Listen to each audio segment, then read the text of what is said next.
नमस्कार, जोहार। मैं मनीष पाठक और आप देख रहे हैं झारखंड लाइव। आज हम बात करेंगे लखराज जमीन की। हमारे साथ उस आमरण अनशन की अगुवाई करने वाले पंडा धर्मरक्षणी सभा के महामंत्री कार्तिक नाथ ठाकुर जी हैं। तो सर, सबसे पहले तो आपका झारखंड लाइव में बहुत बहुत स्वागत है। धन्यवाद। आपके माध्यम से जितने भी दर्शक हैं उन सबों को बाबा बैद्यनाथ का आशीर्वाद मिले, आपको मिले, आपका चैनल बहुत तरक्की करे। जी, थैंक यू सो मच। ये लखराज जमीन का मुद्दा कहाँ तक आगे बढ़ पाया है?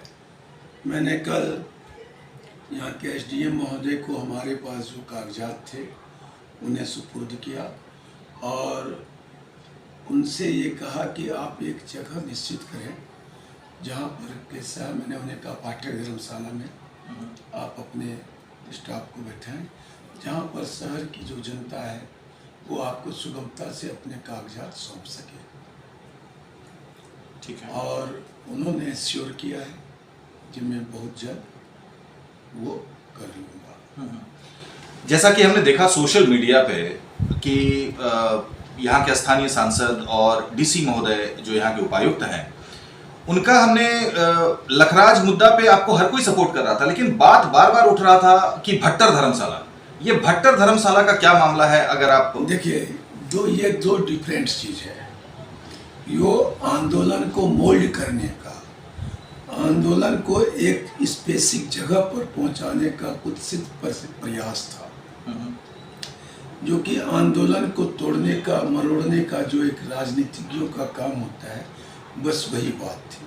वो एक डिफरेंट चीज़ है, ये एक अलग चीज़ है। लखराज हमारे पूरे शहर का विषय है और वो हमारी सभा का विषय है और सभा सक्षम है अपनी बात को रखने के लिए, अपनी लड़ाई को लड़ने के लिए। और वो किसी व्यक्ति से हम लोग ले रहे हैं, सामान मिलेगा, अगला को पैसा मिलेगा, पैसा मान नहीं मिलेगा, पैसा वापस आएगा, वो एक अलग चीज़ है। ये एक अलग चीज़ है। और दूसरी चीज़ आप ये बतलाएं, आपकी जानकारी में होगा, आपकी बहुत दिन से देवघर में पूरा आप जिस जगह पर बैठे हुए हैं, ये हमारे पूर्वजों का मकान है, बहुत सैकड़ों वर्षों का हमारा घर है। ये लोकनाथ ठाकुर ने, ये पूर्णतया लखराज पर जमीन है, ये पूरा मोहल्ला इलाका। और लखराज जमीन पर 20% के करीब में हम लोग हैं, 80% में और हमारे शहर के दूसरे वर्ग हैं। तो ये बहुत बड़ा विषय है और ये हमारी स्थानीयता की पहचान है। हमारा एक, आज आप समझें कि जो व्यक्ति 1 साल पहले कहीं से आता है और ज़मीन रजिस्ट्री करा के यहाँ बस जाता है, घर बना लेता है, उसके बच्चों को भी स्थानीय प्रमाण पत्र मिलता है स्कूल कॉलेज के लिए। और हमारे बच्चों को, जो कि हम लोग का सैकड़ों साल का इतिहास है, सैकड़ों साल की बासिंदे, हमारे बच्चों को भी वही स्थानीय प्रमाण पत्र। तो ये पहचान की लड़ाई है, ये एक अलग विषय है। और लेकिन इसे एक ढंग दे करके, इसे एक मोड़ देने का प्रयास किया जा रहा है। अच्छा, तो अभी जैसे कि लखराज मुद्दे की हम लोग जैसे बात, ये जो आपका आमरण अनशन था, अब राज्य सरकार इसमें कहां तक सक्षम है कि इसको जल्दी से जल्दी, मतलब कुछ टाइम लिमिटेशन या ऐसा कुछ आश्वासन मिला है प्रशासन की तरफ से? एसडीओ साहब ने तो कहा था वो जांच करके 10 दिनों के अंदर अपनी जांच रिपोर्ट दे देंगे और मुझे विश्वास है वो जरूर करेंगे। अच्छा, वो बहुत अच्छे पदाधिकारी, अभी मैं जो देख रहा हूँ, लगातार जो कुछ एसडीओ हमारे शहर में आ रहे हैं, चाहे विशाल सागर जी हो, अभिजीत जी हो या अभी चौधरी जी हैं, ये सभी अच्छे सुलझे नौजवान ईमानदार अफसर हैं। और हम लोगों को, शहरवासियों को और राज्य को इनसे बहुत उम्मीद है और ये लोग जरूर कुछ न कुछ हमारे राज्य के लिए, शहर के लिए अच्छा करेंगे, ऐसी हमारा विश्वास है। बाबा बैद्यनाथ कृपा करें। अभी कुछ मुद्दा आपके आमरण अनशन के दौरान भी एक मुद्दा बड़ा उभर के आ रहा था, काफी लोग बोल रहे थे और सोशल मीडिया पे भी काफी ये चीज फेमस हो रहा था। आप तो खैर सोशल मीडिया पे काफी टाइम रहते हैं और तरह तरह के पोस्ट भी आपके आते रहते हैं। तो उस पे अक्सर हमने ये देखा कि लोग बोल रहे थे कि आमरण अनशन हमने कई देखे, अन्ना का भी हमने आमरण अनशन देखा। आमरण अनशन से वो सिर्फ उसी वक्त उठते थे जब वो उनको लघु शंका पे जाना होता था, लेकिन हमारे महामंत्री जी जब आमरण अनशन पे बैठे हैं तो वो देवघर चारों तरफ घूम रहे हैं। ना ना ना ना, केवल एक बार, अच्छा, जब 8 दिनों तक 7 दिनों तक कोई बात नहीं सुनी गई, और आप जानते हैं कि अभी आपने देखा कि मैं अभी आपके सामने जब घर आया तो सबसे पहले मैंने चरणामृत लिया और प्रसाद खाया। जी बिल्कुल। मेरा अभी तक व्रत है, मैं अभी भी बसंती मंडप में पूजा करके उसके बाद यहाँ आ रहा हूँ। मेरा रोज दिन भर का व्रत रहता है और मैं रोज बाबा बैद्यनाथ की पूजा करता हूँ। तो हमारी कोई बात सुनी नहीं जा रही थी, तो उस दिन मन मेरा व्याकुल हो रहा था, बाबा से कई दिनों से भेंट नहीं हो रहा था, तो मैंने बाबा को अपना पुकार सुनाना चाहा। जय बाबा, आप अगर कोई नहीं सुन रहा है तो आप सुने। और मैं वो पुकार सुनाने बाबा बैद्यनाथ के मंदिर आया तो मुझे तब पता चला कि राज्यपाल महोदय आज आ रहे हैं। जी जी। तो जब बाबा की पूजा की और राज्यपाल महोदय आ रहे हैं, तो आप जैसे कि जानते हैं कि पंडित धर्मरक्षणी सभा का मैं महामंत्री हूँ, यहाँ के तीर्थ पुरोहितों का प्रतिनिधित्व करता हूँ। तो मेरा भी दायित्व बनता है कि राज्यपाल महोदय जब पहली बार हमारे शहर और हमारे बैद्यनाथ मंदिर में आ रहे हैं तो मैं अपने समाज का प्रतिनिधित्व करते हुए उनका स्वागत करूं और उन्हें आशीर्वाद दूं।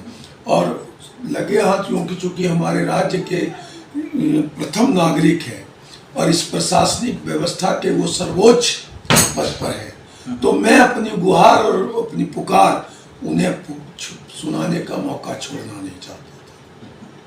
वो मैंने उन्हें सुनाया। और देखिए, इंसान है, आप भी हैं, वो भी हैं, हम भी हैं। जी। हर इंसान की दैनिक कुछ शरीर की आवश्यकताएं होती है, नित्यक्रम करना होता है। मैं रोज 2-3 घंटे मुझे जब पूजा में लगते हैं और बिना स्नान किए पवित्र हुए वो संभव नहीं है। 10 दिनों तक जब आप रहे, 7वें 8वें दिन, क्योंकि आप भी व्यथित हो चुके थे, आप भी पीड़ा में थे, इसलिए आपका भी आपका एक लाइव भी आया था जो कि आपने लोगों से बताया था कि जो भी इस तरह की भ्रांति फैला रहे हैं, जो बोल रहे हैं कि वो खाना खा के वो बार बार आके उठ के बैठ रहे हैं, और उसके बाद में आपने बताया कि मैं ये दे रहा हूँ, परमिशन दे रहा हूँ कि मेरे जिंदे में आप पोस्टमार्टम कर लें। सांच को आंच नहीं। मैं फिर आपको अपनी बात को रिपीट कर रहा हूँ, आमरण अनशन की बात छोड़िए। आज अगर आप देखें तो मैंने आपके सामने अभी चरणामृत लिया, प्रसाद खाया, और जो बाबा ने किस्मत में दिया होगा वही एक टाइम अभी मैं भोजन करूँगा। नॉर्मल मैं दिन भर व्रत में रहता हूँ, 12 महीना 30 काल मैं केवल एक समय रात्रि समय ही भोजन करता हूँ। अंतिम सवाल में ज्यादा, क्योंकि आप अभी फिर सुबह से आप ना हमको सब कोई दिक्कत नहीं। मैं आपको फिर कहता हूँ जी, ये जरूर था कि मैं व्यथित हुआ। मुझे जिंदगी में पहली बार सिलाई लगाना पड़ा, और वो इसलिए हुआ कि मुझे मानसिक दबाव और मानसिक उत्पीड़न किया गया, ये कह करके, और एम्बुलेंस हटा करके, शौचालय लगवा करके, वो मेरे ऊपर एक मानसिक दबाव आया जिसके कारण से कि मेरा मन टूटा और मुझे सिलाई लेना पड़ा। नहीं तो मैं फिर कहता हूँ, मैं फिर 10 दिन 15 दिन तक बैठ सकता हूँ, मुझे कोई फर्क नहीं पड़ता। तो महामंत्री जी, अगर सरकार आपकी बात, जैसे कि आपने बताया कि एसडीओ ने बताया कि 10 दिनों के अंदर सारा रिपोर्ट आ जाता है, और अगर कुछ टाइम लिमिटेशन बढ़ता है, अगर ये लंबी लड़ाई चलती है, सपोज जो आपका एक एक्सपेक्टेशन है, उस समय पे अगर ये सारा कुछ नहीं होता है, तो फिर क्या ये आंदोलन और चलेगा आगे? वो चलेगा। दूसरा सबसे बड़ा है कि जब किसी इंसान को जब कहीं से जब हर तरह से निराश हो जाता है इंसान व्यवस्था से, तो उसके बाद केवल एक ही रास्ता होता है न्यायालय का, जहाँ पर अभी भी लोगों की उम्मीदें टिकी रहती है कि वहाँ से न्याय जरूर मिलेगा। मैं वहाँ का भी रास्ता वहाँ का भी दरवाज़ा खटखटा चुका हूँ। हम लोग वहाँ के दरवाजे पर पहुँच चुके हैं और न्याय मिलेगा। भगवान के घर देर है, अंधेर नहीं है। हम लोग कोई गलत नहीं कर रहे हैं। मेरी पैटर्नल प्रॉपर्टियों का मेरे दादाजी के नाम से म्यूटेशन अभी भी है लखराज जमीन का, अभी भी है। सैकड़ों लोगों का, 50 लोगों का म्यूटेशन हुआ है, अभी भी हो रहा है। जो जो किस तरह से जैसे व्यवस्था को व्यवस्थित कर लेते हैं उनका हो जाता है। तो अभी जैसे कि देवघर में सिर्फ आपकी प्रॉपर्टी नहीं, देवघर में कई मंदिर के आसपास के काफी प्रॉपर्टी है जो कि लखराज। आप मंदिर के आसपास मत देखें, आप मंदिर के आसपास मत देखें, आप गणेश मार्केट देखें, लक्ष्मी मार्केट देखें, अच्छा वो सब भी लखराज, शीतला मंदिर तक देखें, वो सब लखराज, बड़ा बाजार, सनबेर बाजार, पेड़ा गली जो है वो सब में लखराज है। लखराज ये मैंने आपको कहा हम लोग 20% में, चांदपुर में लखराज है, शंकरपुर का पुरनाडी लखराज है, सारठ में लखराज है, बहुत जगह जो भी देवोत्तर ब्रह्मोत्तर राजाओं के द्वारा दिया गया है बसोबास के लिए, या जिनका राजा जमींदारों ने लगान माफ कर दिया है, वो लखराज है। अच्छा, तो वैसे जो लखराज धारक, जमीन धारक जो भी हैं, तो उनके लिए फिलहाल जो कि आपसे आस लगाए हैं, क्योंकि आपने इसको इनिशिएट कर दिया, आपने एक युद्ध छेड़ दिया है। ये विश्वास रखें, जब तक मेरे शरीर में जान है, चाहे कितने भी मुकदमे हो जाएं, मेरे ऊपर धर्मरक्षणी सभा के कारण 8-9 मुकदमे हैं। 2 मुकदमे तो सांसद महोदय ने करवाए, एक मुकदमा सांसद महोदय ने 2020 शिवरात्रि के दिन बाबा बैद्यनाथ मंदिर के निकास दरवाजे पर की घटना को लेकर के अपने जो बॉडीगार्ड है उनके द्वारा करवाया है कि मैंने उनके गले से चैन चौंथ लिया और पॉकेट से पैसा छीन लिया। जिस जगह पर जिला का उपायुक्त हो, जिस जगह पर जिला का पुलिस कप्तान हो, जिस जगह पर एसडीपीओ हो, डीएसपी हो, इंस्पेक्टर हो, कई थाना इंचार्ज हो, कई कितने सारे सैकड़ों पुलिसकर्मी हो, हजारों लाखों तीर्थयात्री हो, 10-5 हजार हमारे तीर्थ पुरोहित हो, और उसके बीच में अगर वो किस तरह का केस करते हैं कि मैंने और उनके साथ उनके 150 रुपये, और वो कहते हैं कि मैंने उनके गले से चैन छीन लिया, पैसा छीन लिया। आप जानते हैं उन्होंने मेरे पासपोर्ट को लेकर के, अरे मुकदमा होता है साहब, आप कैसे जानते हैं? आपको कोई नोटिस आता है कोर्ट से, थाना से नोटिस आता है, कहता है आपके ऊपर केस हो गया, तब ना आप जानते हैं केस हुआ। अगर कोई नोटिस नहीं आएगा, मेरे पासपोर्ट का रिन्यूअल था, मुझे कोई नोटिस नहीं मिला था, तो मैं उसमें क्या कहता? जो मुकदमा नहीं है, मैंने वही किया।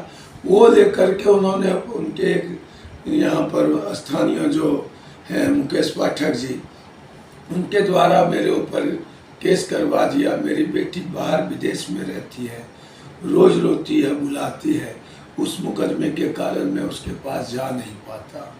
विडम्बना देखिए, मैं क्या करूं? यहाँ पर वो केस करा देते कि पैसा छीन लिया। धर्मरक्षणी के अंशकूप के कारण, बसंती मंडप के कारण मेरे ऊपर केस कर दिया जाता है, और मुझे प्रधानमंत्री के कार्यक्रम जब हुआ तो उसमें मुझे घोषित कर दिया कि ये आदतन अपराधी है। बतला, मैं आदतन अपराधी हूँ? एक समाज का चुना हुआ, अभी भी जैसे उपायुक्त महोदय ने उस दिन कह दिया गुंडे बदमाश की भाषा, मतलब है क्या मैं गुंडा बदमाश हूँ? मैं बाकायदा परमिशन लेकर के बैठा, और एक दिन जब राज्यपाल महोदय मंदिर आने के सिवा मैं कहाँ गया? केवल नित्यकर्म करने के लिए ही जरा सा गया, और तो कहीं नहीं गया। गवर्नर महोदय के ओएसडी ने उस दिन मुझे कहा तुम कहाँ है? तो मैं उनके बुलावे पर गया, जो मेरी बुखार सुन जाएगी। और तो वो जो एग्जर्सन हुआ, और यहाँ करा करके जो वो बयान देखा, शौचालय देखा, मेरा जो मुझे जो मानसिक दबाव हुआ, उस कारण से दूसरे दिन मेरी तबीयत काफ़ी बिगड़ गई थी। शौचालय भी जो लगाया उतनी ही दूरी पर था, जहाँ पर जितनी दूरी पर मैं शौच करने के लिए किसी जगह पर जाता था। तो दोनों ही स्थिति में मुझे वो पंडाल तो छोड़ना ही था। तो मैंने कहा भी था कि आप पंडाल के भीतर में एक तो बायो वाला लगा दे, एक तो स्नानागार बना दे, जितने दिन रहेंगे पंडाल का सीमा रेखा बाहर नहीं जाएंगे। अब कोई नहीं कह सकता है कि मैं बराबर रोज जाते थे थाना इंचार्ज विक्रम प्रताप जी। कभी मेरे द्वारा जब भी मैंने कभी किसी को कहा बुलाया भी शांतिपूर्वक गांधीवादी अहिंसा। जी जी, उन्होंने ये भी लिखा था कि उनके साथ, हमारे अधिकारियों के साथ में गलत व्यवहार किया। जी, आपने देखा होगा कि मैं और कई लोग जब भी कोई अधिकारी आते थे फेसबुक लाइव होता था, अपनी बात को अगर कहना बगावत है तो मैं बागी हूँ। जो भी अधिकारी आए बकायदा सम्मान पूर्वक माला पहना करके आशीर्वाद दे करके उनको विदा किया गया।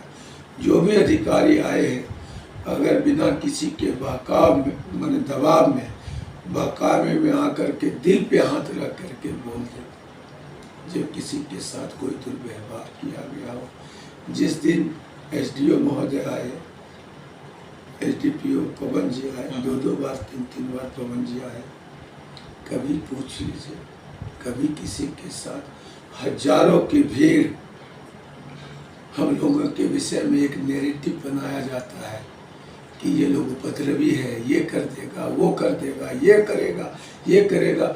जितने पुलिसकर्मी उस दिन लोगों ने मुझे बतलाया, और आधे से ज़्यादा भीड़ तो जाने नहीं दिया गया, बैरिकेटिंग लगा दिया गया, गाड़ी वालों को मोटरसाइकिल वालों को रोक लिया गया। आधे से ज़्यादा लोग तो वहाँ पहुँच नहीं पाए, लेकिन कई बतलाएं उतनी भीड़, कोई एक नारा, कोई एक गलत शब्द, कोई एक जरा सा 19-20, इतना अनुशासित बिना एक कितने लोगों को मैं हजारों लोगों को पहचानता नहीं हूँ। मैंने किसी को एक प्याला चाय नहीं पिलाया है। लोग चाहते हैं, मानते हैं, विश्वास है मैं सही था, मैं अपनी जगह पर एकदम सही था हूँ। और अगर अनशन करना, किसी व्यवस्था के विरुद्ध में बोलना गलत है तो मैं ये गलती फिर करूँगा। और दूसरा नंबर, कुछ लोग मिसलीड कर रहे थे। मैं जानता हूँ कुछ लोग उपायुक्त महोदय को, सरकार को मिसलीड कर रहे हैं, लेकिन मैं जानता हूँ सच्चाई कभी न कभी परत दर परत खुल करके सबके समझ आएगी। कितना भी घना कोहरा हो, कितना भी गहरा बादल हो, सूर्य के प्रकाश को, पानी के प्रवाह को, हवा के वेग को कोई नहीं रोक सकता है। वो खुद ब खुद सबके समझ उजागर हो जाता है। चलिए, बहुत बहुत धन्यवाद, आपने इतना महत्वपूर्ण समय दिया। और ये थे पंडा धर्मवर्षिणी सभा के महामंत्री कार्तिक कांत ठाकुर जी। और लखराज जमीन के जितने भी जमीन धारक हैं उनको इनके तरफ से साफ मैसेज गया है कि घबराना नहीं है। अगर दोबारा अनशन करने की बात हो, न्यायालय के द्वार को खटखटाने की बात हो, तो हम वहां तक भी जाएंगे। वो खटखटा चुके हैं, वो हम खटखटा चुके हैं। मैं जानता था, मैं समझता हूँ कि प्रशासनिक कार्यों में थोड़ा बहुत 19-20 होता है, समय लग सकता है, क्योंकि एक अधिकारी की बात नहीं है।